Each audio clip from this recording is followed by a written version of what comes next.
I'll tell you a story here, and for me that was very important part of leadership. And I spoke to you about man management. There was Sehwag batting with me in the middle, and we were chasing that night 320 where I took my shirt off. And I was very upset at lunch because England got 300, 325. And in those days, this was about 2002, you very rarely chased 325. It's not like modern day cricket where you just keep hitting, and the game has changed a lot.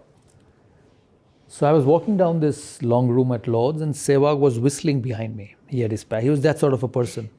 He was whistling behind me. So he turned up to me and in Hindi, I abused him and said, "Ek to 325 banane dete, uske upar you think it's a joke." So he walks past me and said, "Skip, we're going to win this." I said, "Let's see." So we went. We started very well, both of us. And after 7 overs, we were about 70 for no loss. I was batting on 40 odd, and Sehwag was also batting. So Ronnie Irani, and many of you would have known in England, Ronnie Irani was bowling from this end. And I went up to Viru and said, we've got a good start. I think we can get this total, but don't get out. We've played the harder bowlers. There's a weaker bowler coming in. Let's just keep taking 6-7 runs and over, because that's what we need. He said, yeah, fine, no problem. So Ronnie runs up from this end. He hits the first ball over mid-off for a 4.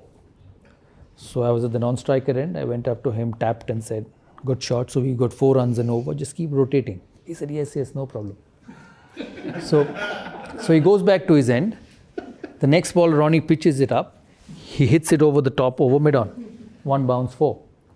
So I again go up to him and said, well played, good shot. We've got 8. So you can still take single. He said, yes, no problem, singles. The next ball, Ronnie Irani pitches up. He sits down and sweeps right from the middle stump. It would have hit his pad. He was gone. It went for 4. I did not go up to him. And he did not even look at me because he understood. So he turned his face, took guard and batted again. The next ball, he again hit him over covers for 6. So there were 5 balls. He hit 5 boundaries. And the 6th ball, he took a single, and as he was walking past me and said, "I've taken a single." And this is happening in the middle. And we got 22 runs that over. He smashed him. He was so good. So I was furious at the other end because he did not listen to me. So I had 2 options. Either I woke up at the middle and given him my peace of mind. So I took a couple of minutes to pull myself back and went up to him and I said, keep concentrating. So I didn't tell him anything. He played an absolute blinder of a knock and we won.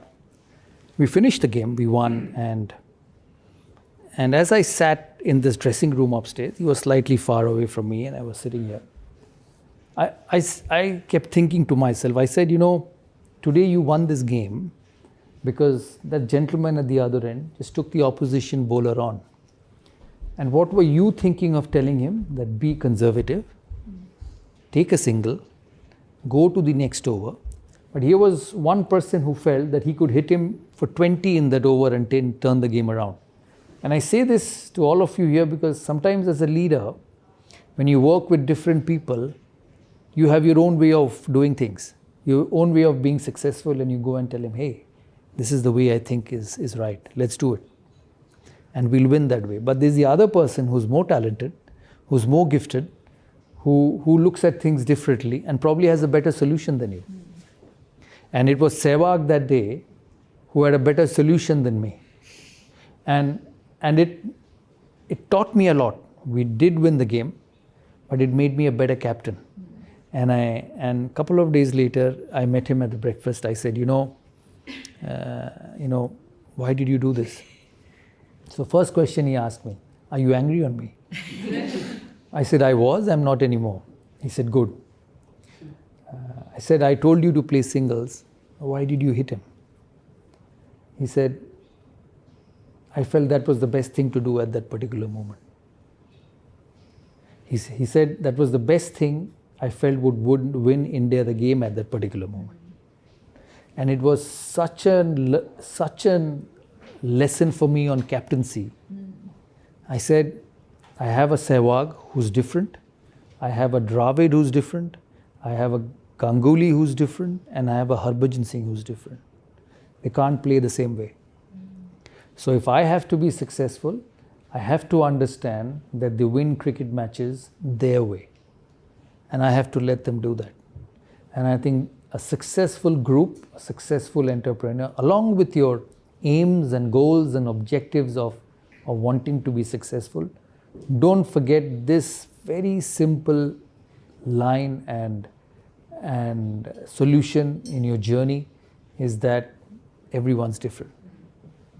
And you cannot make everyone play the same way or everyone work the same way. As long as he delivers for you, as a leader, you need to have that a capability of adjustment in you. And I say that, when you manage individuals, you have to manage them differently. Yeah, and you cannot expect every individual to behave, react, work, and do things the same way. That is very important in leadership.